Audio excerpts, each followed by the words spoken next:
Narration অনেকের কাছে এটি অনেক কঠিন, কিন্তু আপনার কাছে এটি হবে পানির মতো সোজা। কিভাবে, চলুন দেখে নিই। সহজ কথায় ন্যারেশন বা স্পিচ বলতে বোঝায় কারো কাছ থেকে, ধরুন আপনি কোনো একটি কথা শুনেছেন, এই কথাটিকে সে যেইভাবে বলেছে সেইভাবেই বলছেন, সেটি কোনো পরিবর্তন না করে। আর আরেকটা উপায় আছে, সেটাকে নিজের মতো করে বলছেন। তবে হ্যাঁ, নিজের মতো করে বললেও মনে রাখতে হবে যে অর্থ যেন কোনোভাবেই পরিবর্তন না হয়। অর্থাৎ কারো শোনা কথা, কারো কাছ থেকে কথা শুনে সেটি আপনি তার মতো করে বলছেন, এটি এক ধরন, এবং নিজের মতো করে বলছেন, এটি আরেক ধরন। দেখুন, প্রথম সেন্টেন্সটি দেখি। সে বলেছিল আমি আগামীকাল আসব। সে বলেছিল আমি আগামীকাল আসব। এখানে ইনভার্টেড কমা দেখতে পাচ্ছেন? এই ইনভার্টেড কমা অর্থাৎ মাথার উপর দুটি করে যে কমা আছে, তার মধ্যে একটি সেন্টেন্স আছে, একটি বাক্য বাংলায় লেখা, আমি আগামীকাল আসব। তার মানে সে আমাকে বলেছিল আমি আগামীকাল আসব, আর তার এই কথাটি আমি আগামীকাল আসব সরাসরি আমি তার মতো করেই তুলে ধরেছি। এখানে আমার নিজের ভাষা আমি ইউজ করিনি। অর্থাৎ সে যেটা বলেছে আমি স্পেডকে স্পেড বলেছি, অর্থাৎ পুঙ্খানুপুঙ্খভাবে তার কথাটাই আমি তুলেছি। আর আরেক ধরনের ন্যারেশন হচ্ছে, সে বলেছিল যে সে পরের দিন আসবে। দেখুন, সে যে বলেছিল আমি আগামীকাল আসব, কিন্তু আমি যখন আমার নিজের মতো করে বলছি, তখন বলছি যে সে পরের দিন আসবে। তাহলে যখন নিজের মতো করে বলছি, তখন কথার মধ্যে একটু চেঞ্জ আসছে। কি চেঞ্জ?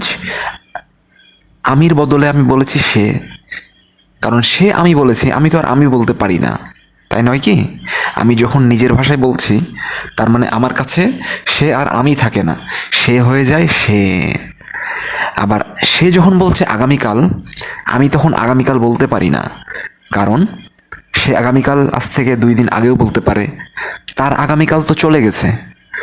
তাহলে আমার আগামীকাল কি গতকাল? না।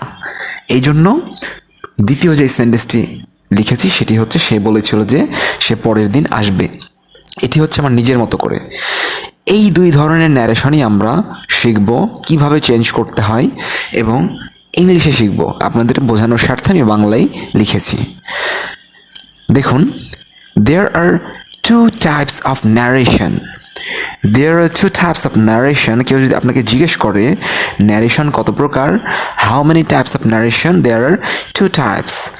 এখন একাডেমিক ক্ষেত্রে কিংবা চাকরির পরীক্ষার জন্য, অথবা ভার্সিটি অ্যাডমিশন, অথবা জেএসসি, এইচএসসি, এসএসসি, কোনোটাতে আমাদের কিন্তু এই ন্যারেশনের প্রকারভেদ পড়ার খুব একটা প্রয়োজন নেই। তবে আমরা যদি ডাইরেক্ট ন্যারেশনকে ইনডাইরেক্টে পরিবর্তন করতে চাই, অথবা ইনডাইরেক্ট ন্যারেশনকে ডাইরেক্ট ন্যারেশনে পরিবর্তন করতে চাই, তাহলে অবশ্যই আমাদেরকে জানতে হবে যে ন্যারেশন সাধারণত কত প্রকার। 2 প্রকার। একটি ওই যে বলেছিলাম যে সে বলেছিল আমি আগামীকাল আসব, তার কথাটাকে কোনো প্রকার পরিবর্তন না করে তার কথাটাকেই হুবহু তুলে দিচ্ছি, এটি হচ্ছে ডাইরেক্ট ন্যারেশন। এটি ডাইরেক্ট ন্যারেশন, অর্থাৎ সরাসরি। আবার যখন বলছি সে বলেছিল যে সে পরের দিন আসবে, এখানে দেখুন দ্বিতীয় সেন্টেন্সে কোনো ইনভার্টেড কমা নেই, অর্থাৎ আমার নিজের মতো করে উপস্থাপন করছি, তার কথাটাকেই আমার নিজের মতো করে উপস্থাপন করছি। সুতরাং এটি হচ্ছে ইনডাইরেক্ট ন্যারেশন। বোঝা গেছে? না বুঝতে পারলে অবশ্যই কমেন্ট করবেন। দেখুন, ডাইরেক্ট ন্যারেশন নাম্বার 1। মেয়েটি আমাকে বলল তুমি অনেক ভালো মানুষ। মেয়েটি আমাকে বলল তুমি অনেক ভালো মানুষ। আবার এটিকে যখন আমি ইনডাইরেক্ট করছি, তখন কি হচ্ছে? মেয়েটি আমাকে বলল যে আমি অনেক ভালো মানুষ। অর্থাৎ মেয়েটি যখন তার নিজের ভাষায় বলল, তার নিজের ভাষার কথাটিকে আমি তার মতো করেই তুলে ধরেছি, তখন সরাসরি তুলে ধরেছি, তুমি অনেক ভালো মানুষ। কিন্তু সেই কথাটিকে আমি যখন আমার মতো করে বলছি, তখন সেটি হলো মেয়েটি আমাকে বলল যে আমি অনেক ভালো মানুষ। এখন দেখুন, মেয়েটি আমাকে বলল তুমি অনেক ভালো মানুষ, তার কথাটিকে আমি সরাসরি তুলে ধরেছি। এই কারণে এটি কি ন্যারেশন বলতে পারবেন? অবশ্যই এটি হচ্ছে ডাইরেক্ট ন্যারেশন। এবং দেখুন, the girl said to me, "You are a very good person." The girl said to me, "You are a very good person." এখানে তুমি অনেক ভালো মানুষ কথাটি যে English translation you are a very good person, সেটিকে আমি কিসের মধ্যে রেখেছি? ঠিক ধরেছেন, ইনভার্টেড কমার মধ্যে রেখেছি। দেখুন, দুটি করে কমা মাথার উপরে ইনভার্টেড কমা, তার মধ্যে যে সেন্টেন্সটি you are a very good person, তুমি অনেক ভালো মানুষ, অর্থাৎ মেয়েটির কথা আমি সরাসরি তুলে ধরেছি, কোনো প্রকার পরিবর্তন না করেই। এটি হচ্ছে ডাইরেক্ট ন্যারেশন। এখন প্রশ্ন হচ্ছে আমাদের কাজটা কি? আমাদের কাজটি হলো ডাইরেক্ট ন্যারেশনকে ইনডাইরেক্ট ন্যারেশনে পরিণত করা। এখন বলুন তো, the girl said to me, "You are a very good person." এটাকে আমরা যদি ইনডাইরেক্ট ন্যারেশনে পরিণত করতে চাই অথবা ইনডাইরেক্ট স্পিচে পরিণত করতে চাই, তাহলে সেন্টেন্সটি কি দাঁড়াবে? The girl said to me that I was a very good person. পূর্বের সেন্টেন্সে ছিল you are a very good person, অর্থাৎ মেয়েটি আমাকে বলেছিল তুমি অনেক ভালো মানুষ। এখানে সে যখন কথা বলছে তখন অবশ্যই ইউ ব্যবহার করবে আমাকে। কিন্তু the girl said to me, যেহেতু কথাটি আমাকে বলেছে, আমি যখন আপনার কাছে উপস্থাপন করছি তখন আমি কি বলবো? You are a very good person. তাহলে তো আমি আপনাকে ভালো মানুষ বলছি, কিন্তু আসলে ভালো মানুষটা কে?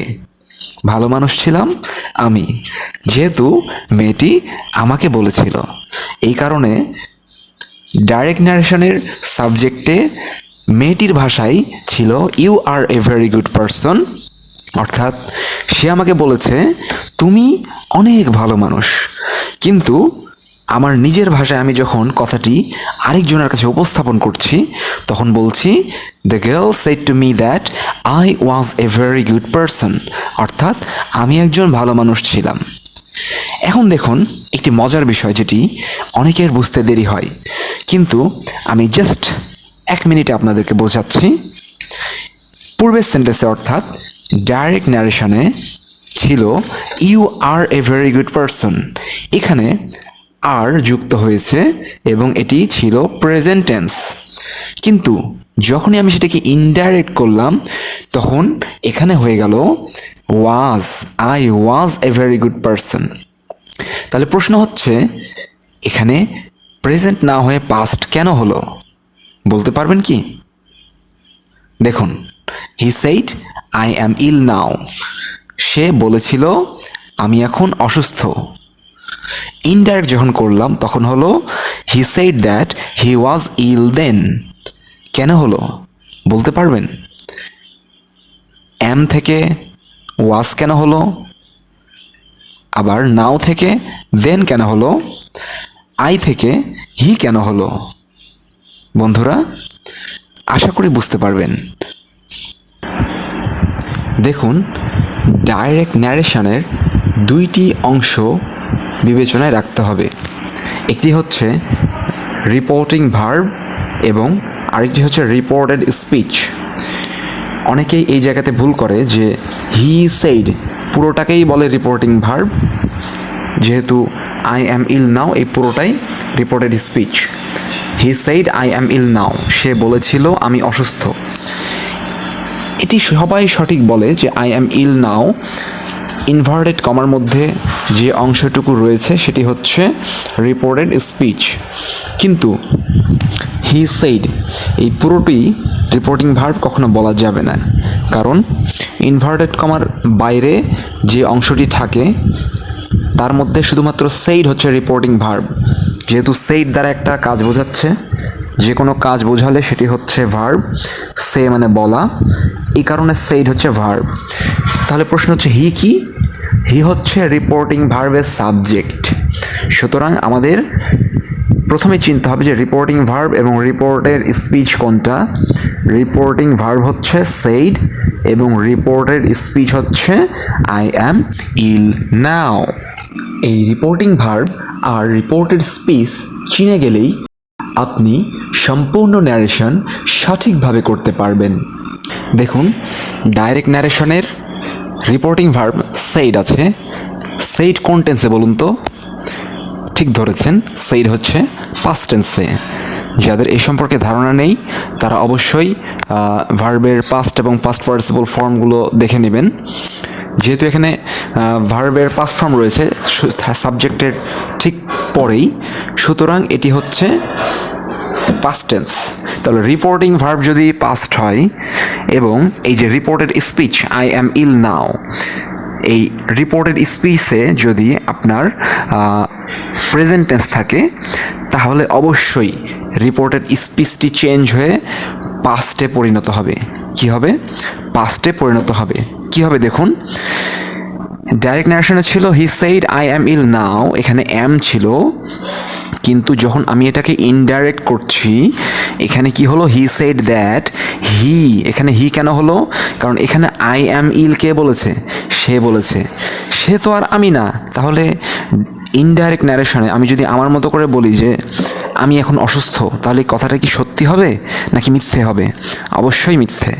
এই কারণে আমি যখন তার কথাটিকে নিজের মতো করে বলবো, সে বলেছিল আই অ্যাম ইল নাও, আমি বলবো হি ওয়াজ ইল, সে অসুস্থ ছিল। আর টেন্স কেন পরিবর্তন হবে? কারণ এখানে অ্যাম বলেছে কখন? দেখুন, অ্যাম বলেছে সে যখন অসুস্থ ছিল তখন। কখন? এই যে হি সেইড। সেইড যেহেতু পাস্ট টেন্সে আছে, তার মানে নিশ্চয়ই সে কথাটি অতীতকালে বলেছিল। এটি আজ থেকে একদিন আগেও হতে পারে, এক বছর আগেও হতে পারে, কিংবা এক সপ্তাহ আগেও হতে পারে। That's not a fact, but the fact is he said that means the tense is past. So আমরা কি বলবো? যে সে অসুস্থ ছিল অতীতকালে। সে অসুস্থ ছিল অতীতকালে। এই কারণে আই অ্যাম ইল সে যখন বলেছে তখন ছিল প্রেজেন্ট, বাট এখন সে অসুস্থ থাকতেও পারে, নাও থাকতে পারে। এই কারণে আমরা তখন বলবো হি সেইড দ্যাট হি ওয়াজ ইল। বোঝা গেছে? আরেকটু ক্লিয়ার করে দিই। সে বলেছিল তখন এটা পাস্ট টেন্স ছিল, পাস্টে বলেছে, তখন অসুস্থ ছিল, এই কারণে আই অ্যাম। কিন্তু আমি নিজের মতো করে বলছি যে সে অসুস্থ ছিল, এই কারণে এখানে হলো হি ওয়াজ। এখন আপনাদের মনে প্রশ্ন থাকতেই পারে, এখানে নাও হলো, এখানে দেন কেন হলো?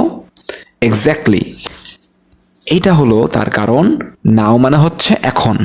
আমি যদি বলি নাও হি ওয়াজ ইল নাও, তাহলে প্রেজেন্ট টেন্সের সাথে এই নাওটা মানানসই হচ্ছিল, কিন্তু এই যে পাস্ট টেন্সের সাথে নাও কখনোই মানানসই হবে না। এই কারণে আমি কি বলবো?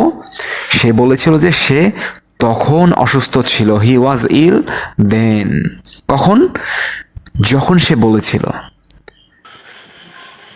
ইংলিশ গ্রামারের আর কোনো টপিক নিয়ে কি আপনার ভয় আছে? যদি থেকে থাকে যোগাযোগ করুন আমাদের সাথে। আরও কিছু ভিডিও নিয়ে থাকতে চাই আপনার সাথে, এই জন্য অবশ্যই আমার চ্যানেলটি সাবস্ক্রাইব করবেন, পাশে থাকা বেল বাটনটি অন করে দিবেন এবং আমাদের প্রত্যেকটা ভিডিও লাইক দেবেন, কমেন্ট করবেন, শেয়ার করবেন।